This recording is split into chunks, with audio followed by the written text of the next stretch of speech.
খাজা মঈনুদ্দিন চিশতি যখন একটি জঙ্গলের মধ্যে দিয়ে যাচ্ছিলেন, যাবার সময় দূর থেকে তিনি লক্ষ্য করে দেখলেন কয়েকজন হিন্দু পণ্ডিত এবং সেখানে থাকা বিভিন্ন লোকজন অগ্নি পুজো করছে। এটা দেখে খাজা মঈনুদ্দিন চিশতি তাদের দিকে এগিয়ে গেলেন এবং বললেন, আপনারা আগুন পূজা করছেন কেন? এই আগুন আপনাদের কি উপকার করে? তখন তারা বলল, এই আগুন হলো আমাদের খোদা, আমরা তার ইবাদত করি।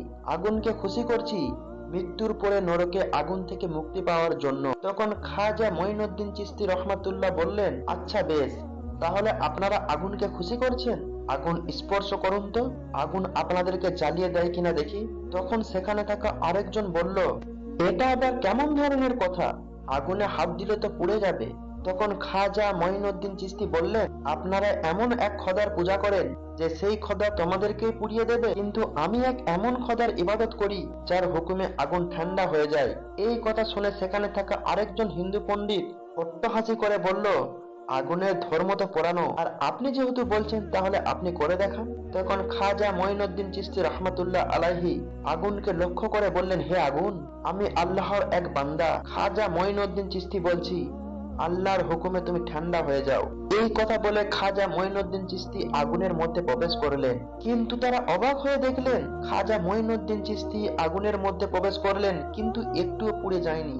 এই অলৌকিক ঘটনা সচক্ষে দেখার পর তারা সবাই অবাক হয়ে গেলেন এবং বললেন, আপনি কে, আর আপনি কোন খোদার ইবাদত করেন? তখন খাজা মঈনুদ্দিন চিশতি বললেন, আমার নাম খাজা গরিবে নওয়াজ, যিনি বিশ্বজগৎ ও সৃষ্টির প্রতিপালক, তিনি ছাড়া কোনো উপাস্য নেই, তিনি এই সমস্ত ক্ষমতার মালিক, এক আল্লাহর ইবাদত করি। যখন সেখানে থাকা সমস্ত লোক বলল, আমরাও আজ থেকে সেই মালিকের ইবাদত করতে চাই, ওই বলে সেখানে থাকা সমস্ত মানুষ ইসলাম ধর্ম গ্রহণ করে নিল।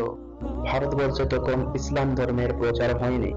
রাজা পৃথ্বীরাজ তখন ভারত শাসন করত। রাজা পৃথ্বীরাজ প্রতিদিনই তার পুরোহিতদের নিয়ে পুজো করার জন্য মন্দিরে যাতায়াত করত।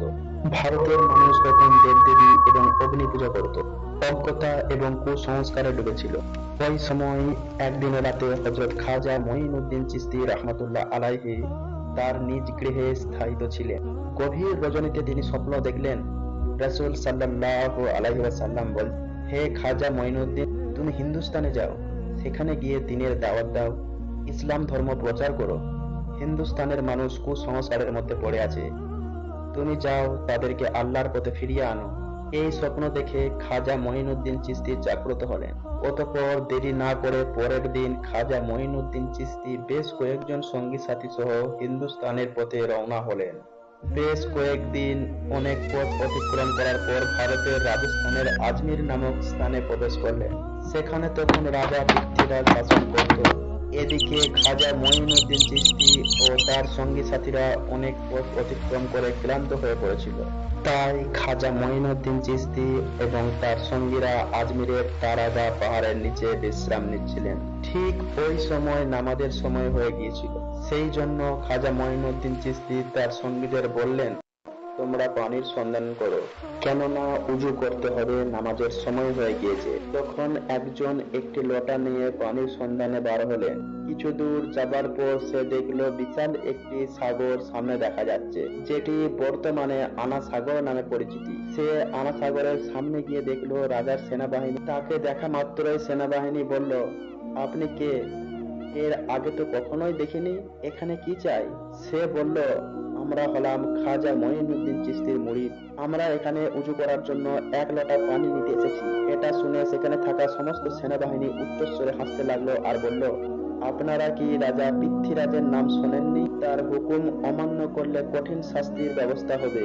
এই সাগরে অন্য কারো পানি নেওয়া তো দূরের কথা, পানিতে হাত দেওয়াও নিষেধ, কারণ এই পানি তাহলে অপবিত্র হয়ে যাবে। এই কথা বলে তাদেরকে তাড়িয়ে দিলেন। তখন তিনি ব্যথা ভরা মন নিয়ে খাজা মঈনুদ্দিন চিশতির নিকট ফিরে আসলেন। তখন খাজা মঈনুদ্দিন চিশতি বললেন, তোমাদের কি হয়েছে? তোমরা কি পানির সন্ধান পাওনি? তখন তিনি বললেন, হুজুর, পানি তো পেয়েছি, কিন্তু আমাদের দেয়নি, আর বলেছে রাজা পৃথ্বীরাজ এই পানি নেওয়ার জন্য কারো অনুমতি দেয় না, তার হুকুম অমান্য করলে কঠিন শাস্তি দিতে বাধ্য হবে। তাদের সব কথা শুনে খাজা মঈনুদ্দিন চিশতি আল্লাহর দরবারে দোয়া করার পর তাদেরকে বললেন, তোমরা আনা সাগরের সামনে গিয়ে বলবে, খাজা মঈনুদ্দিন চিশতি তোমাকে ডেকেছে।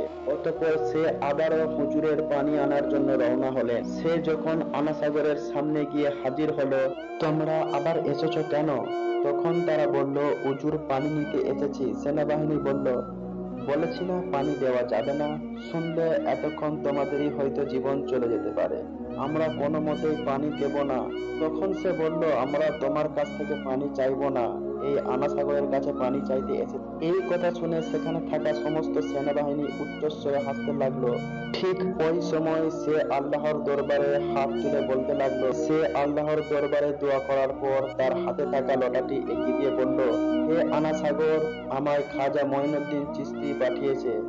আল্লাহর হুকুমে এর মধ্যে চলে এসো। এই কথা বলার সাথে সাথেই একই নিমেষেই সমস্ত আনা সাগরের পানি লটার মধ্যে চলে এলো। চোখের সামনে এমন বিস্ময়কর অলৌকিক ঘটনা দেখার পর সেখানে থাকা সমস্ত সেনাবাহিনী হতবাক হয়ে গেলেন। দেরি না করে সাথে সাথে তারা কলেমা পড়ে ইসলাম ধর্ম গ্রহণ করলেন। আর কিছু ছিল কট্টর হিন্দুত্ববাদী। তাদের মনে হয়েছিল এটি কোনো জাদুর প্রভাব। পৃথ্বীরাজকে খবর দেওয়ার জন্য দ্রুত রাজদরবারে চলে আসলেন। পৃথ্বীরাজ তাদেরকে দেখে বললেন, কি ব্যাপার, তোমাদের চোখে মুখে এমন ভয়ের চিহ্ন দেখাচ্ছে কেন? তখন তারা বললেন, সর্বনাশ রাজামশাই। রাজা পৃথ্বীরাজ বলল, কি হয়েছে? তখন তারা বললেন, রাজামশাই, কোথা থেকে যেন এক বিশাল বড় জাদুকর এখানে এসেছে। দেখলে তাকে ফকির মনে হয়, কিন্তু তারা তাদের জাদুর প্রভাবে সমস্ত আনা সাগরের পানি একটি লটার মধ্যে তুলে নিয়েছে। এ কথা শোনা মাত্রই রাজা পৃথ্বীরাজের মাথায় যেন আকাশ ভেঙে পড়লেন। কারণ জীবনে সে অনেক জাদুঘরই দেখেছে, কিন্তু এমন জাদুর প্রভাব সে কখনোই শোনেনি। তাই নিজের চোখে দেখার জন্য দ্রুত সেনাবাহিনীদের নিয়ে সে আনা সাগরের কাছে যাওয়ার উদ্দেশ্যে রওনা হলেন। আনা সাগরের পাশ দিয়ে যাওয়ার সময় লক্ষ্য করে দেখলেন সমস্ত আনা সাগর এক বিন্দু পানি মাত্র নেই। এদিকে সমস্ত আজমিরের লোক দলে দলে হযরত খাজা মঈনুদ্দিন চিশতি রহমাতুল্লাহ আলাইকে দেখার জন্য সেখানে যেতে লেগেছে। খাজা মঈনুদ্দিন চিশতি এবং তার সঙ্গীরা নামাজ শেষ করে বসেছিলেন। হঠাৎ তখনই রাজা পৃথ্বীরাজ সেখানে হাজির হলেন।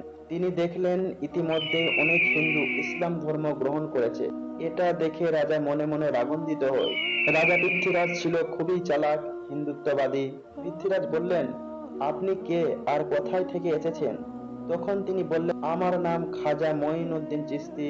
আল্লাহর হুকুমে রাসূল সাল্লাল্লাহু আলাইহি ওয়াসাল্লামের নির্দেশে আমি এখানে এসেছি। পৃথ্বীরাজ বললেন, আপনি আপনার জাদুর প্রভাবে এই পানি কেন শুকিয়ে দিয়েছেন? তখন খাজা মঈনুদ্দিন চিশতি বললেন, আমি কোনো জাদুকর নই, আমি হলাম আল্লাহর বান্দা। আল্লাহর হুকুম মানার জন্যই আমি পানি আনতে গিয়েছিলাম, কিন্তু পানি না দেওয়ার কারণে ওই পানি আল্লাহ তাআলা শুকিয়ে দিয়েছে। এই কথা শুনে সেখানে থাকা সমস্ত মানুষ হতবাক হয়ে এক দৃষ্টিতে খাজা মঈনুদ্দিন চিশতির দিকে তাকিয়ে থাকলেন। রাজা পৃথ্বীরাজ ছিলেন খুবই চালাক এবং প্রতারক। সে বুঝতে পেরেছে যে ইনি কোনো সাধারণ মানুষ নয়। তাই সে কান্নার অভিনয় করে নত হয়ে বললেন, ঠিক আছে, আমাদের সবার কষ্ট হলেও কোনো অসুবিধা নেই, কিন্তু ছোট বাচ্চা এবং নিরপরাধ সাধারণ মানুষের কথা চিন্তা করে আপনি আবার আগের জায়গায় ফিরিয়ে দিন। দয়া করে এই অনুরোধটুকু রাখুন। এই কথা শুনে খাজা মঈনুদ্দিন চিশতি তার মুরিদকে লোটা নিয়ে আনা সাগরের দিকে যাওয়ার নির্দেশ দিলেন। তখন তিনি লোটা নিয়ে আনা সাগরের কাছে গেলেন এবং ওই লোটাটি আনা সাগরে রাখার সাথে সাথে আনা সাগর আবার আগের মতো পানিতে পরিপূর্ণ হয়ে গেল। এই সমস্ত ঘটনা দূর থেকে তারা দেখছিল। তাই সেখানে থাকা সমস্ত লোক জিজ্ঞাসা করলো, আপনি কোন দেবতার পূজা করেন? খাজা মঈনুদ্দিন চিশতি বলল, আমি আমার রব এক আল্লাহর ইবাদত করি। সেখানে থাকা সেই লোকগুলো বলল, আমরাও আজ থেকে আপনার সেই এক আল্লাহর ইবাদত করতে চাই। সেখানে থাকা সমস্ত লোক একে একে ইসলাম ধর্ম গ্রহণ করলো। কিন্তু রাজা পৃথ্বীরাজ এটা মেনে নিতে পারেনি। তাই সে খুব রেগে গিয়ে রাজ দরবারের দিকে ফিরে আসতে লাগলো। পরের দিন পৃথ্বীরাজ রাজ দরবারে একটি জরুরি মিটিং এর আয়োজন করলেন। পৃথ্বীরাজ বললেন, যেভাবেই হোক এই ফকিরকে এখান থেকে তাড়িয়ে দিতে হবে, একে শেষ করতে হবে। এ বিষয়ে তোমাদের কোনো পরামর্শ থাকলে তাড়াতাড়ি বলো। তখন মন্ত্রী বলল, রাজামশাই, এই ফকির তো কোনো সাধারণ মানুষ নয়, সে তো একজন বড় জাদুকর। তার জাদুর প্রভাবে সবাইকে যেভাবে একে একে ইসলাম ধর্মে নিয়ে যাচ্ছে, একদিন তো ভারতবর্ষে হিন্দু ধর্ম পালন করার মতো আর কেউ থাকবে না। তার সাথে মোকাবেলা করতে হলে বিশাল বড় জাদুঘরের দরকার। তখন সেখানে থাকা একজন সেনাবাহিনী বলল, রাজামশাই, আমাদের দেশে এর চেয়েও একজন বড় জাদুকর আছে। তখন পৃথ্বীরাজ বলল, তার নাম কি? তখন সেনাবাহিনীটি বলল, সে হলো জয়পাল জাদুকর। পৃথ্বীরাজ বলল, যাও, তাকে আমার এই রাজদরবারে নিয়ে এসো। অতঃপর কয়েকজন সেনাবাহিনী জয়পাল জাদুকরের সাথে সাক্ষাৎ করার জন্য রওনা হলেন।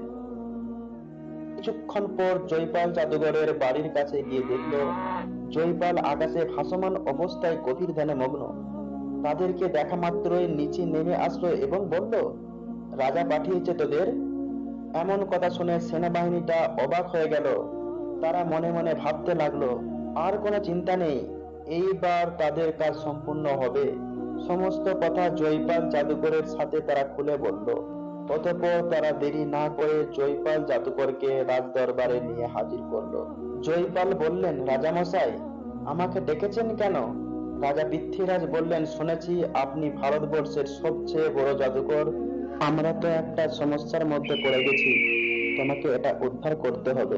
তখন জয়পাল বললেন, বলুন, আপনার জন্য কি করতে পারি? পৃথ্বীরাজ বললেন, আপনিও হিন্দু আর আমরা সবাই হিন্দু, কিন্তু কোথা থেকে এক ফকির এসে একে একে সবাইকে তার জাদুর প্রভাব দেখিয়ে হিন্দু ধর্ম ত্যাগ করে ইসলাম ধর্মে নিয়ে যাচ্ছে। তার সাথে তোমার মোকাবেলা করতে হবে।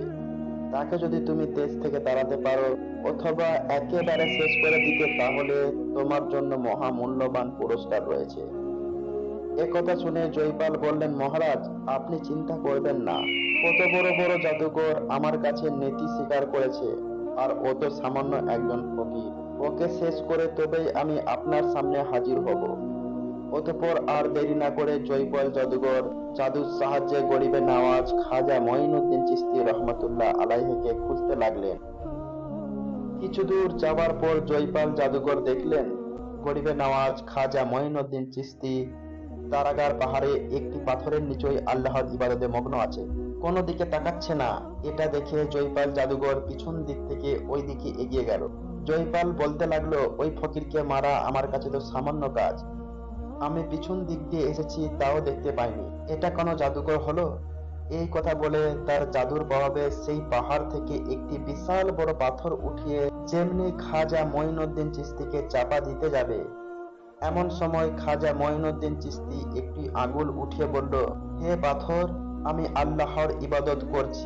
হে পাথর, তুমি যদি আল্লাহর পক্ষ থেকে আসো তাহলে আমাকে চাপা দিয়ে মেরে ফেলো, আর যদি শয়তানের পক্ষ থেকে আসো ওইখানেই দাঁড়িয়ে যাও। এ কথা শুনে পাথর সেখানেই থমকে দাঁড়িয়ে পড়ল, 1 ইঞ্চি নড়ল না। জয়পাল জাদুকর একের পর এক জাদুর কৌশল দেখাচ্ছে, কিন্তু কিছুই করতে পারছে না। এই ক্ষমতা দেখে জয়পাল জাদুকর বিস্মিত ও হতবাক হয়ে গেল। জয়পাল বুঝতে পেরেছে যে উনি সাধারণ কোনো মানুষ নয়, তার কাছে আমার ওই জাদু কখনোই চলবে না। তাই দেরি না করে জয়পাল জাদুকর সঙ্গে সঙ্গে খাজা মঈনুদ্দিন চিশতির কাছে হার স্বীকার করলো এবং ইসলাম ধর্ম গ্রহণ করলো। পরের দিন থেকে সারা ভারতবর্ষে এই খবর ছড়িয়ে পড়ল যে ভারতের সবচেয়ে বড় জাদুকর জয়পাল একজন ফকির, যার নাম গরিবে নওয়াজ খাজা মঈনুদ্দিন চিশতি, তার কাছে হেরে গিয়েছে। তার কাছে হেরে গিয়ে ধর্ম ত্যাগ করে ওই ফকিরের ধর্ম গ্রহণ করেছে। তিনি এমন এক রবের ইবাদত করে যার কাছে কোনো শক্তি জিততে পারে না। সমস্ত ভারতের মানুষ বলতে লাগলো, তিনি এমন কোন রবের ইবাদত করে যে তার কাছে সবাই হেরে যাচ্ছে? তাহলে সেই রবের ক্ষমতাই বা কত বড়? আমাদের উচিত ওই রবের ইবাদত করা। এই কথা বলে দলে দলে সবাই ইসলাম ধর্ম গ্রহণ করার জন্য খাজা মঈনুদ্দিন চিশতি রহমতুল্লাহ আলাইহের কাছে যেতে লাগলো। এই খবর পেয়ে রাজা পৃথ্বীরাজ খুবই চিন্তিত হয়ে পড়লেন। তিনি বুঝতে পারছেন না এবার তিনি কি করবেন।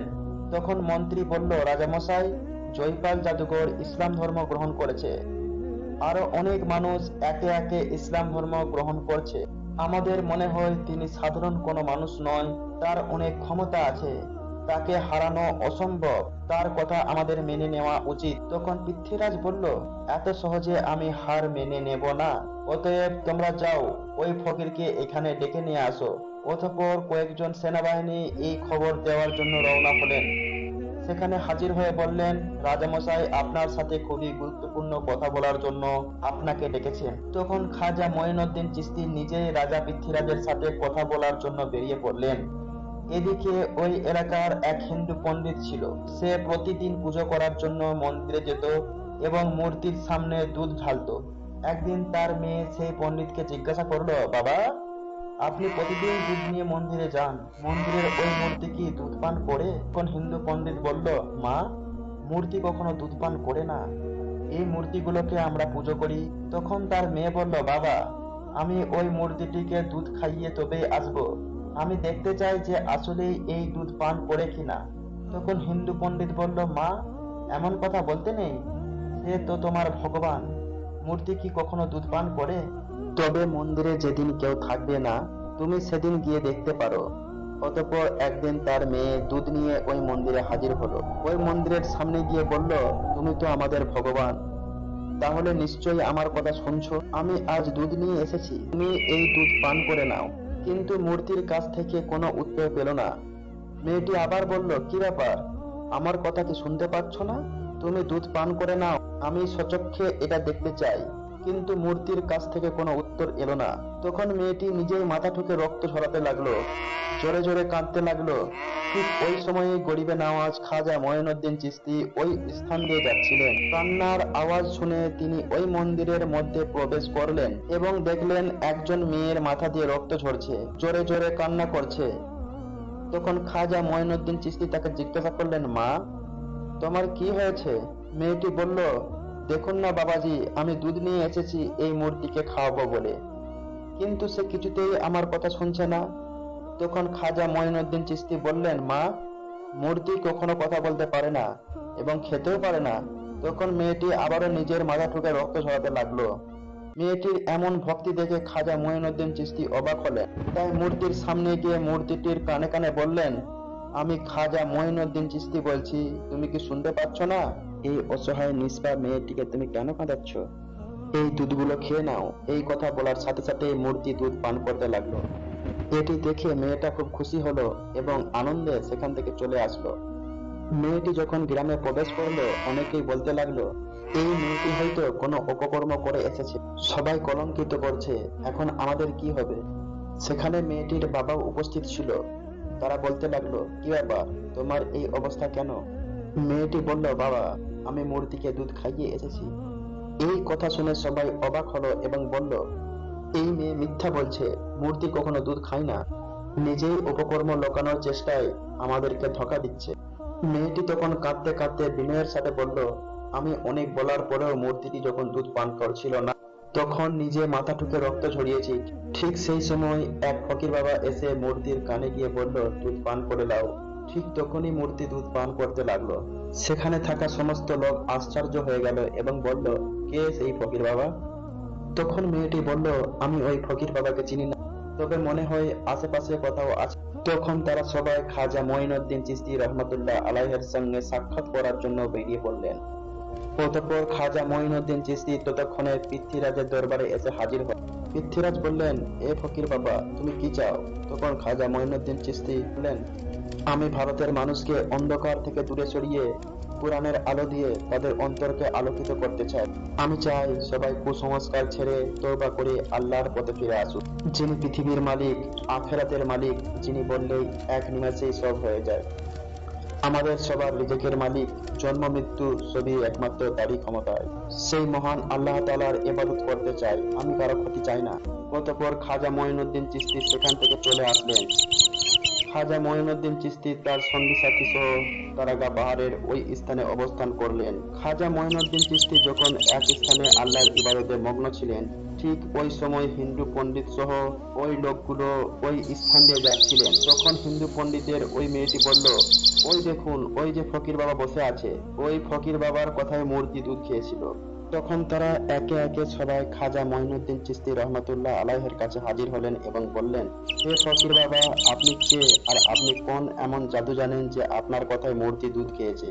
খাজা মঈনুদ্দিন চিশতি বললেন, আমি তো আল্লাহর এক বান্দা, আমার কথায় কিছুই হয় না, আমার আল্লাহ যা বলে তাই হয়ে যায়।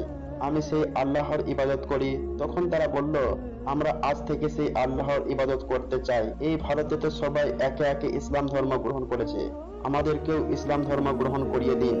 আর এভাবেই খাজা মঈনুদ্দিন চিশতি রহমাতুল্লাহ আলাইহে ভারতবর্ষে ইসলাম ধর্মের প্রচার করলো।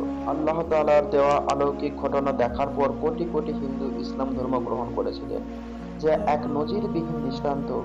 আর এভাবে সমগ্র ভারতে ইসলাম ধর্ম ছড়িয়ে পড়ল। ঘটনাটি ভালো লাগলে চ্যানেলটি সাবস্ক্রাইব করে পাশে থাকবেন পরবর্তী গল্প সবার আগে আপনি পাওয়ার জন্য।